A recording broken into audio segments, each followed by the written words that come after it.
다음엔 어때? 하나 쌤이 찍어줄게. 가장 내가 수특에서 중요하다고 생각하는 소설 중에 하나가 바로 장마입니다. 그래서 장마는 굉장히 중요한 소설이야. 그리고 수특에서 만약에 소설이 나왔다. 그러면 어떻게 분석해야 되냐? 단순하게 그 지문을 읽고 끝나는 게 아니죠. 내가 저번에도 얘기했지만 뭘 중요시보라? 바뀌지 않는 부분이 중요해. 그러면 처음부터 끝까지 바뀌지 않는 건 어때 얘들아? 인물이겠죠. 인물의 뭘 파악하자? 특성을 파악하거나 성격을 파악해야 돼. 거기다가 뭐까지 가면 좋냐면 인물을 통해서 뭐까지 파악하자? 시점까지 파악이 가능하죠. 됐죠? 그리고 사건의 갈등은 지문마다 다르기 때문에 그거보다는 뭘 파악하는 것도 효과적이다? 두 번째, 줄거리 파악. 그래서 이렇게 파악하고요. 마지막 세 번째, 가볍게 보셔야 되는 게 주제야. 이 소설은 어떤 생각을 가지고 썼는지. 됐습니까? 그래서 수특 소설을 분석할 때는 인물과 시점, 전체 줄거리, 그 다음에 주제 파악을 딱 해주고 분석이 끝나요. 알겠습니까? 단순히 여기 지문만 보고 이 문제 푸는 건 아무 의미가 없어. 수특 문제는. 오케이? 가봅시다. 장마. 자, 전체 줄거리 좀 가볼게.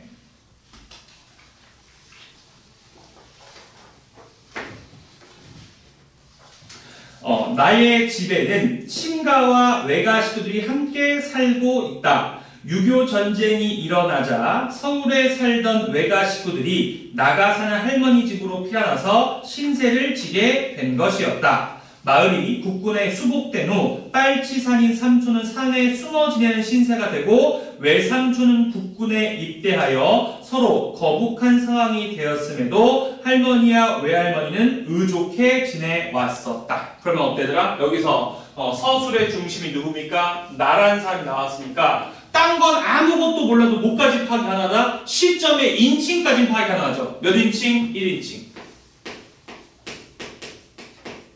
됐죠? 그리고 여기선 두 분의 할머니가 계신데 할머니와 외할머니죠.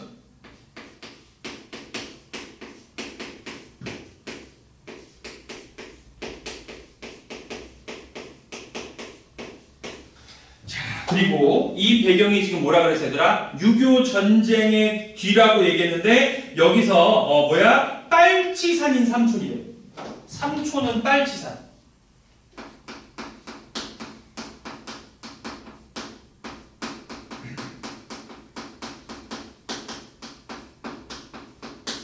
그리고 외할머니의 아들인 지금 삼촌은 외삼촌은 국군이래요.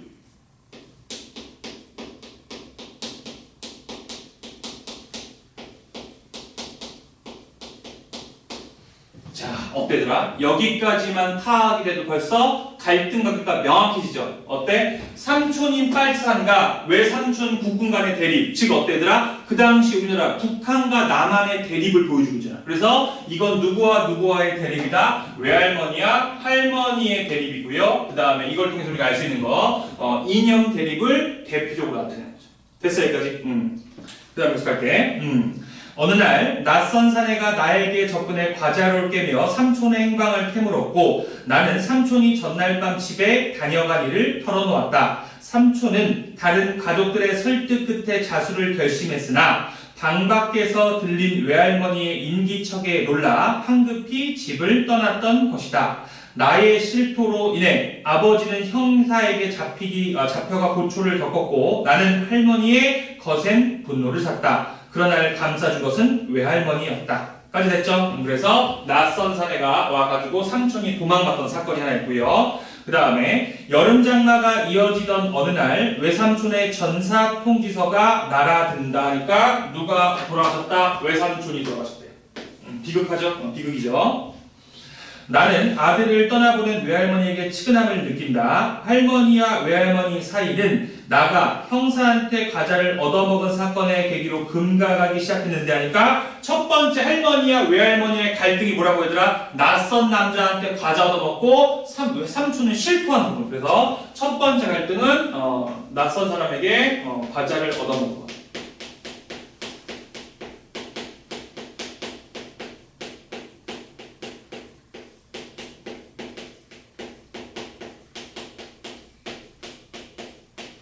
됐죠?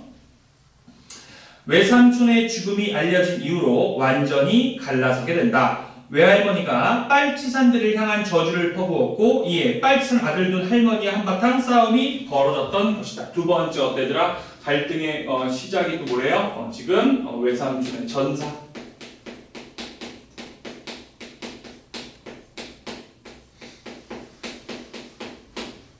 됐습니까? 그 다음에 장마가 계속된 가운데 국군의 빨치산 소탕 작전으로 많은 빨치산들이 죽음으로 읍내에 전시되었다는 소식이 전해진다. 나의 아버지는 읍내에가 삼촌의 시신이 없는 것을 확인하고 온다. 소경 점쟁이로부터 삼촌이 아무 날 아무시 집에 올 것이라는 예언을 듣는 할머니는 삼촌이 반드시 살아 돌아갈 것이라고 확신한다. 할머니는 삼촌을 맞이할 준비를 하며 며칠 동안 가족들을 들볶는다. 가족들은 삼촌의 귀환에 대해 회의적이면서도 할머니의 뜻에 따랐고 나는 삼촌에 대한 죄책감으로 인해 복잡한 심경이 된다. 까지 어때? 지금 내가 마음이 별로 안 좋대요. 그 다음에 날이 밝고 예언된 시간이 되어도 삼촌은 나타나지 않고 대신 구렁이 한 마리가 나의 집안으로 들어온다. 구렁이의 출현으로 할머니는 졸도하고 그 사이 외할머니가 나서서 혼란을 수습한다. 외할머니는 삼촌을 대하듯 구렁이에게 위로의 말을 건네며 타이르고 할머니의 머리카락을 태워 구렁이를 달랜 뒤 그가 집을 빠져나가는 것을 뒤따르며 배웅해준다. 깨어난 할머니가 자초지종을 들은 뒤 외할머니에게 고마움을 드러내고 두 할머니는 손을 맞잡으며 화해한다. 하니까 어때? 세 번째 누구의 출현? 구렁이의 출현.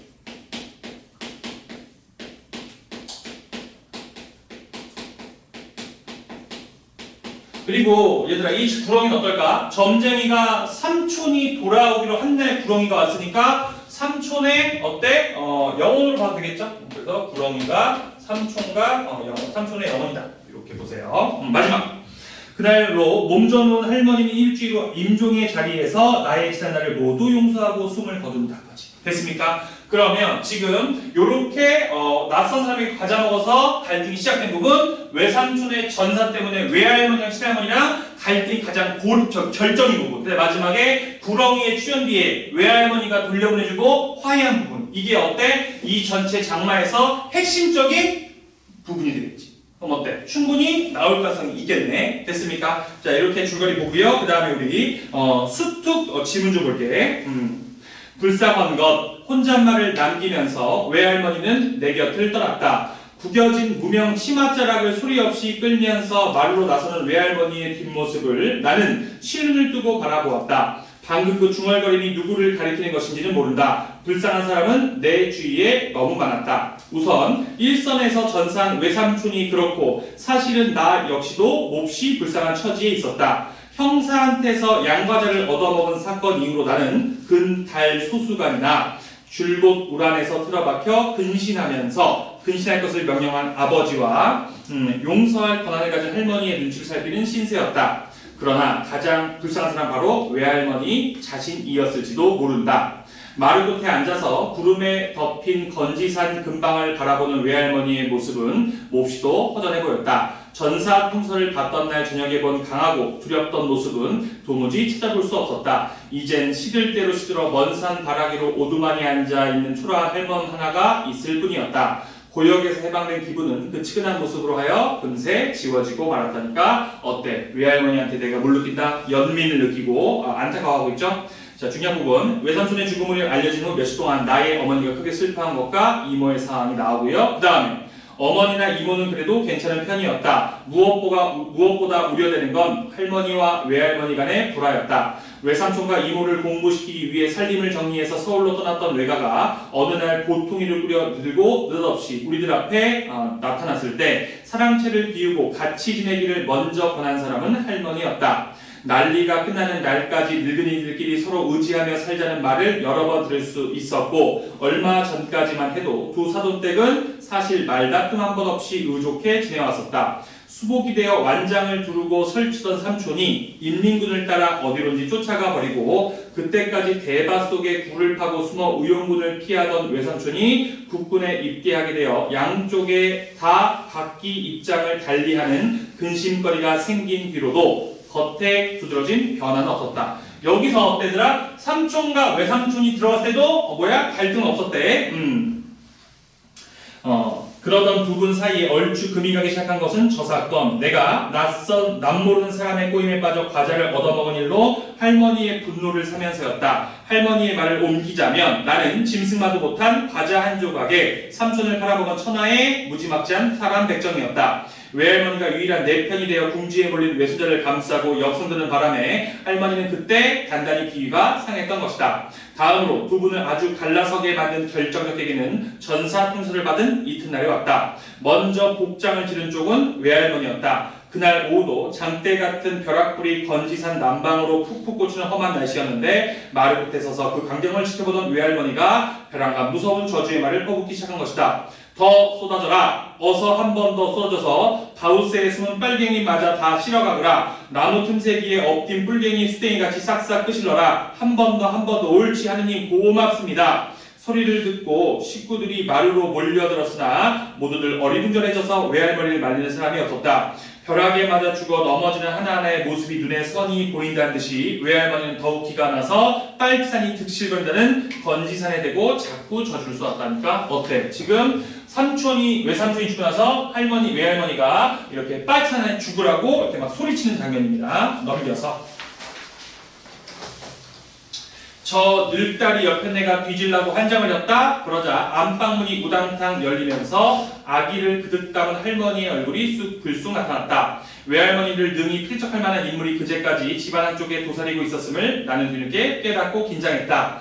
여그가 시방 누집인 줄 알고 저지랄이야 지랄이 옆에서 흔들어 깨우는 바람에 갑자기 잠꼬대를 그친 사람처럼 외할머니는 멍멍한 눈길로 주위를 잠깐 둘러보았다. 보자 허니께 참말로 눈꼴 싫어서 볼 수가 없네. 은혜를 왼수로 갚는다더니 그 말이 거기를 두고 하는 말이고만. 올띠갈띠 없는 신세 하도 불쌍해서 들어앉혀 농깨로 인자는 아도 우론도 몰라보고 가진 안양개를 다 부리네 그래야 미쳐도 곱게 미쳐야지. 그렇게 숭악실한 맘을 먹으면은 뎁대로 거기한테 날벼락이 내뱉는 배벼. 당장 내어 꽂을 듯한 기세로 상대방의 서술을 다잡고 나더니 할머니는 사뭇 훈계조가 되었다. 아니 그가 그런다고 죽은 자석이 살아나고 산 사람이 그렇게 쉽게 죽을 성부른가? 어린 반푼도 없는 소리 빗감도 말어. 인명은 제천이랬다고 다 저 타고난 명대로 살다가 가는 게요. 그러고 자식이 부모보다 먼저 가는 것이 부모죄요. 부모들이 전생에 죄가 많았기 때문에 자손놈을 앞씌워 놓고는 뒤에 남아서 그 고통을 다 감당하게 맹근 거예요. 애시당초 자기 팔자 소관이 그런 걸 가지고 누구를 탓하고 맞을 것도 없어. 낯살이 저만치 60줄이 앉아 있음이나 좁게 부끄러운 정도 알아야지 하면서 지금 친할머니가 어때? 이렇게 막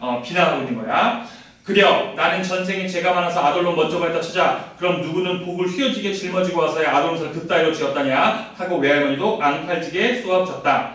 저놈의 옆편에 말하는 것 좀 보소이. 참말로 죽으려고 한정했는 게비 내 아들이 왜 어디가 어찌간디 그려. 생각해보면 알 것이구먼. 저 죽은 땜이 지사 지내는 줄로 하나 없을게 남들도 뭐다 그런 줄 아는가 본디. 고만들 허요. 아버지가 말린 거야. 우리 순철이는 끄떡도 없다. 끄떡도 없어. 무슨 일이 생겨야만 속이 시원열 터지만 순철이가 하는 소내기 새도 요즘 뚫고 댕기라요. 없다 그만들 하라니까요 하고 아버지가 한 번 더 짜증을 부렸다. 어때? 지금 우리 수특 지문에는 뭐가 있었습니까? 외삼촌의 전사 이후로 할머니와의 갈등. 됐어? 그 다음에 넘겨서 이제 보면 내가 중요하게 픽한 부분이야. 자 볼게요. 236페이지. 자, 야가 틀림없이 읍내 쪽으로 올채민디 감히 저 모양이 야단이다 야단. 어머님은 별것 정도 다 하시오. 강물이 좀 깊다고 틀림없이 울 아가가 못 오겠어. 장마철이면 질이 잘 맥히는 걸 저도 잘 알텐께 석교다리로 돌아서라도 때가 되면 어련히 오겠지요. 할머니를 안심시키려고 아버지가 대수롭지 않은 듯이 말을 받았다. 그러나 할머니는 고개를 설레설레 흔들어 보았다. 돌아서라도 오기야 오겠지만서도 거구를 돌라면 시오리는 휙기 더 걷는 심 아니냐. 입으로야 쉽지만 이 우중에 시오리끼를 더 돈다는 게 얼마나 고역시런 노릇이냐. 더군다나 얼음이 백해서 상처도 않은 발을 가지고 고모는 하루 전에 왔다. 와서 찬장도 잃어보고 살강이 강귀도 둘러보며 한참 손을 떨고 나서는 할머니와 어머니에게 수고를 칭찬했다. 모든 준비가 마음에 썩드는 눈치였다. 고모는 할머니 못지않게 삼촌의 귀환을 철석같이 믿고 있었다. 애당초 점쟁이를 소개한 사람이 고모였다. 할머니로 하여금 점쟁이의 예언을 하늘같이 받들게 만든 것도 고모였으니 그 믿음이 오죽하랴만 모녀간에 어쩌면 그리도 손발이 척척 맞아 들어가는지 모르겠다고 사랑채에 건너온 어머니가 은근히 험담할 정도였다. 그렇다고 어머니가 삼촌이 살아서 돌아오기를 바라지 않는 건 아니었다. 항상 말이 없는 이모나 한때 빨친을 저주한 적이 있는 외할머니까지도 기왕이면 사돈네 집안일이 그렇게 되기를 은연중에 바라면서 음식 장만하는 과정을 조용히 지켜보았었다. 그러니까 서로 어때? 외할머니도 응원하는 거죠. 이 지금 삼촌이 돌아오기를. 그러나 바라는 것과 믿는다는 것은 전혀 별개의 문제였다. 어때? 지금 이 문장 가지고 어때 얘들아? 뒤를 축할 수 있지. 바라는 것과 믿는 것이 별개의 얘기는 삼촌이 돌아오지 않는다는 걸 우리가 예측할 수 있잖아. 됐어? 그 다음에 나 역시 삼촌이 돌아온다면 얼마나 좋을까 하고 그달이 억세게 기다렸다. 하지만 아무리 어린 소견에도 그런 일이 달이 지고 해가 뜨듯 그렇게 간단히 이루어질 것 같지 않았다. 삼촌이 온다면 도대체 어떤 상태에서 어디로 온단 말인가? 부엌에서 아버지가 어머니한테 이야기하는 걸 우연히 엿들은 적이 있었다. 도대체 가망이 없다는 것이었다. 할머니의 신앙이 그것은 완벽한 하나의 신앙이었다. 그리고 신앙도 아주 이만저만한 신앙이 아니었다. 우리에게 남긴 뜨거운 감동에서 벗어나 한 발짝만 물러서서 생각해보면 거울 앞에 선 듯 사정이 너무도 명백해지는 것이어서 할머니의 한 가지로 낙관적될 수 없는 현실이 그저 안타깝기만 했다. 궁여지책으로 아버지는 어디 가서 삼촌이 이미 자수했을 경우를 이야기했다. 그러나 그것마저도 자기 입으로 부인해버렸다. 만약의 경우 정말로 그랬다면 사전에 한 번쯤 경찰로부터 무슨 연락이 있었을 것 아니냐면서 우리 집이 항상 감시를 받고 있다는 사실을 아버지는 누구보다도 잘 알았다. 문주는 오락가락하면서 울바자 너머로 수상쩍은 눈길을 던지는 어떤 낯선 사내를 종종 볼 수가 있었고 그가 쳐놓은 투명한 그물에 의하여 우리는 제 발로 걸을 수 있는데 실은 빠져나갈 구멍이 없는 물고기 신세나 마찬가지였다.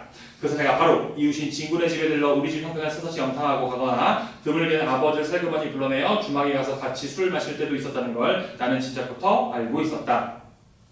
사내의 모습이 눈에 띌 때마다 수라치게 놀란 사람은 나였다. 그의 출현이 나한테는 매우 중대한 의미를 지니고 있었다. 그것은 일껏 사그라지려던 죄책감에 대한 무서운 칙질이면서 새로운 일깨움이었다. 어때더라? 이 낯선 사내가 뭐야? 내가 예전에 뭐 얻어먹었던? 과자 얻어먹었던 바로 그 사람이죠. 됐죠? 이렇게 줄거리 파악하니까 이해가 되잖아. 됐습니까? 그 다음에 과자 한 조각에 지삼촌을 팔아먹은 사람 맥정이라고 소리소리 외치던 할머니의 저주가 당시 그대로의 형태로 노렸지 되살아나는 것이었다. 아버지가 던지는 목침덩이에 맞아 코피를 흘리면서 나는 그날 저녁에 벌써 죽었어야 옳은 놈이었다. 사내를 만나고 돌아온 날 밤에 지는 아버지의 우울한 표정을 입힌 일이 내게는 죽는 것 이상으로 괴로웠다. 할머니의 저주에 대항하는 유일한 방법이란 마지막 숨을 거두며 눈을 감는 자신의 처량한 모습을 상상을 통하여 보는 길뿐이었다. 오직 그것만이 나에게 감미로운 위안을 가져다 주었다. 나는 어린 주검을 앞에 놓고 모든 식구들이 그 가운데서도 특히 할머니가 남보다 서러운 소리로 많이 울어주기를 바랐다.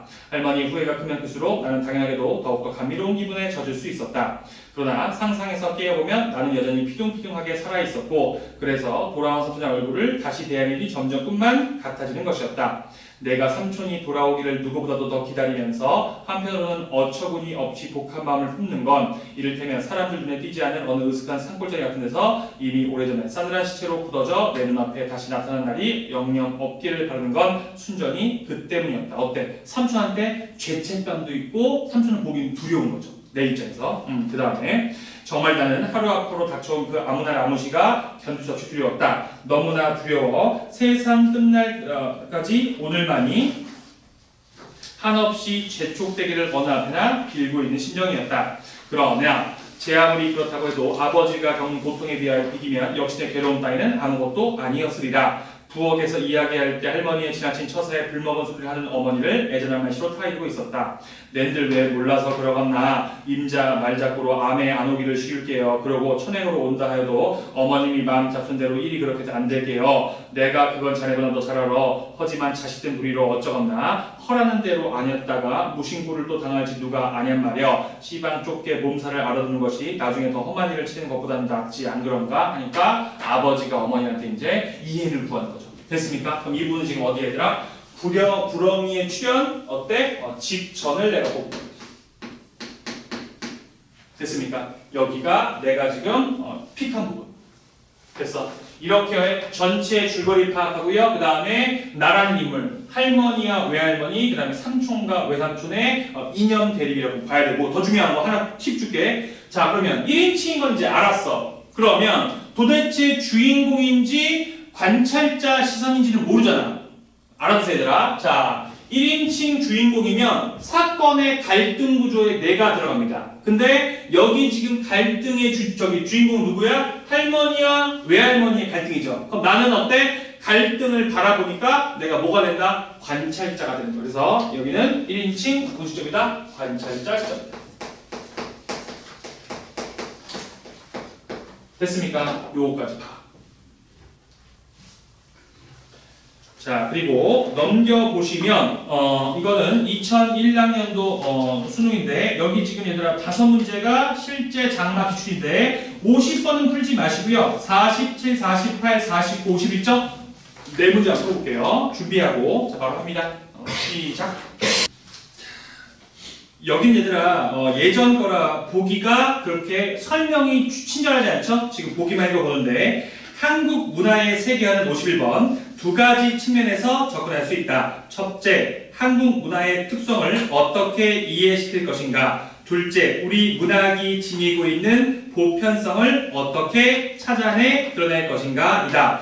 두 가지 문제는 상호 보완적이지만 첫 번째 문제를 먼저 해결해야 할 것이라고 본다 하니까 뭐부터 해결하자? 특수성을 먼저 해결하자. 됐습니까? 자, 그 다음에 가봅시다. 앞에 줄거리. 장마가 계속되고 있었다. 전쟁통에 우리 집에 피난와 와 있던 외할머니는 국군인 외삼촌이 전사하였다는 통지를 받는다. 외할머니는 건지산에 있는 빨치산들에게 저주의 말을 퍼붓는다. 친할머니는 노발대발한다. 삼촌이 빨치산이기 때문이었다. 어느 날 어떤 사람의 꼬임에 빠진 나는 삼촌이 집에 다녀간 사실을 말하게 되고 아버지는 큰 고초를 치른다. 이로 인해 나는 친할머니의 분노를 사 금방 출입이 금지된다. 친할머니는 점쟁이의 말에 따라 삼촌이 돌아올 날을 기다리며 잔치 준비를 한다. 그러나 그날이 되어도 삼촌은 오지 않는다. 그때 난데없이 구렁이가 집 안으로 들어온다. 친할머니는 졸도를 한다. 구렁이를 삼촌의 현신으로 생각한 것이다. 이때 외할머니는 친할머니의 머리카락을 태우면서 구렁이에게 다가가 말을 하기 시작한다. 자, 얘들아, 지금 2001년 수능은 어떤 부분이야? 구렁이의 출현 부분이죠. 됐어? 이 부분이야 지금. 시와의 외할머니의 쉰 목청을 뒤로 받으며 그것은 우물 곁을 거쳐 넓은 비란을 어느덧 완전히 통과했다. 다음은 숲이 우거진 대밭이었다. 고맙네 이 사람. 집안일은 죄다 성님한테 맡기고 자네 혼자 몸뚱이나 집알 성여서 먼 걸음 편안히 가소. 뒷일은 알모 염려 말고 그저 편안히 가소. 정말 고맙네 이 사람아. 장마철에 무성이 돋아난 죽순과 대나무 사이로 모습을 완전히 감추기까지 외할머니는 우물 곁에 서서 마지막 당부의 말로 구렁이를 배웅하고 있었다.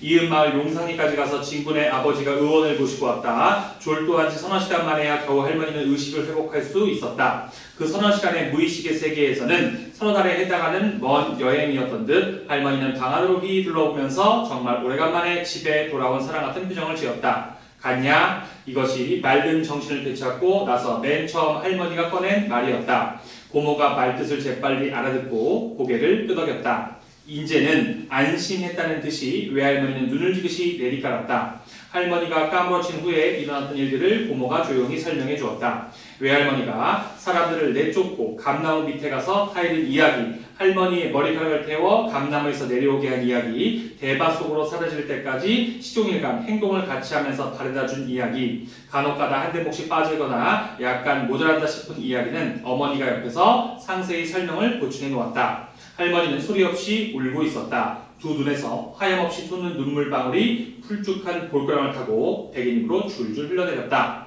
이야기를 다 듣고 나서 할머니는 사돈을 큰 방으로 모셔오도록 아버지한테 분부했다. 사랑채에서 쉬고 있던 외할머니가 할아버지 뒤를 따라 큰 방으로 건너왔다. 외할머니로서는 벌써 오래전에 할머니하고 하늘의 끼 단단히 버린 이후 처음에 있는 큰방 출입이었다.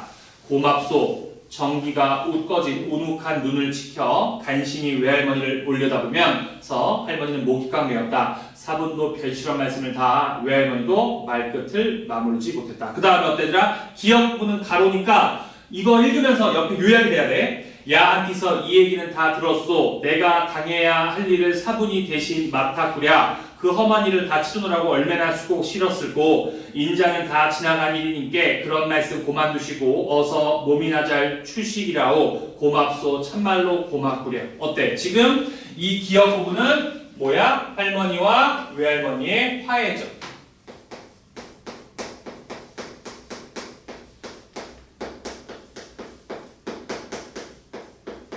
됐죠? 이렇게 정리하면 되겠네.